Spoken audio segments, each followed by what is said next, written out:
Lizzie. So I wanted to talk about evil, and specifically, why does God let evil happen? A lot of people say God cannot be loving, he cannot be just, he doesn't exist because evil happens. The only reason that you can look at something and call it evil is because you're looking at that event in comparison to God's goodness. We wouldn't even be able to call something evil if we weren't looking at it in comparison to the perfection of God, to the perfection of the moral law which is inside each of us. God did put a moral code or a conscience inside of each of us, but he also chose to give us free will. Every day we're given multiple choices where we choose between good and evil.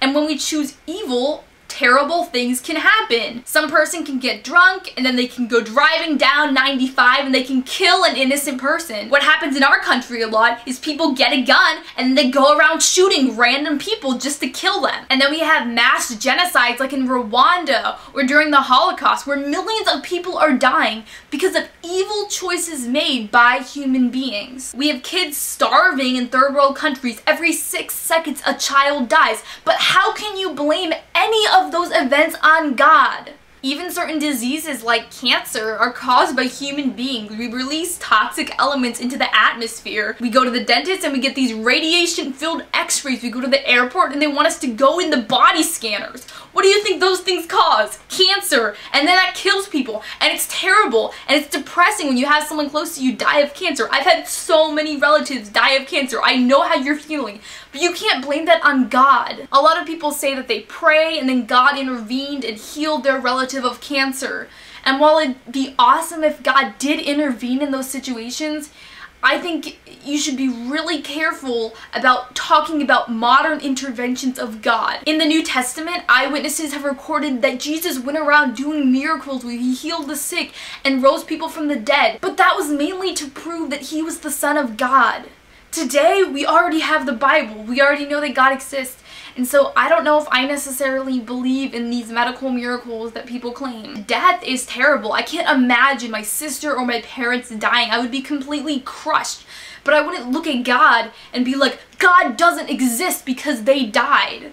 This life is temporary, and God's prepared a future life in heaven that's going to be perfect and eternal. And I think once we get there, we're going to look back on this world and realize that a lot of the suffering that was happening, a lot of the people who were dying, it really doesn't matter once we're in heaven because we're going to be in such a better life. I don't think we're going to have memories exactly like we have memories here, but if we did and were able to look back at thoughts like this, we just kind of not understand how we could think that. I also think that suffering is important because when people die, when terrible things happen to us, it forces us to focus on things that are more important. And no, I'm not saying that God caused your family member to get cancer so that you can focus on him more. I just think it's more like God takes the terrible things and makes something beautiful happen out of them. If God can cause mass salvation to come about after a crucifixion, then he can cause all sorts of awesome things to come out of terrible stuff happening in your life. During the past year, I've thought a lot about what would happen if I died young, if I died this year, if I died right now.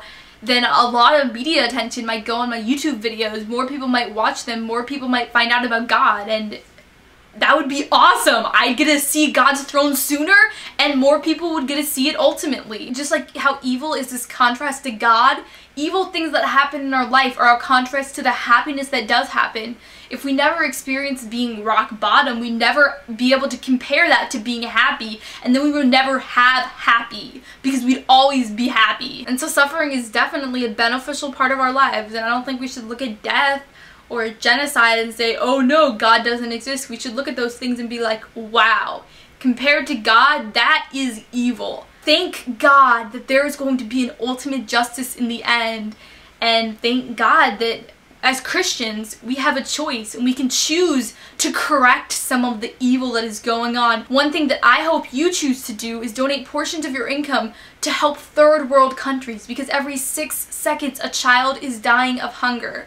And you have the power to correct that evil, to correct that injustice, and to make it like God, to make it good. For now, select a video on the screen to watch next, and click on it. So many epic selections. If you're watching this on an iPad or an iPhone, they're all linked below. And you can also just go to my channel, youtube.com/LizziesAnswers, and they will all be there.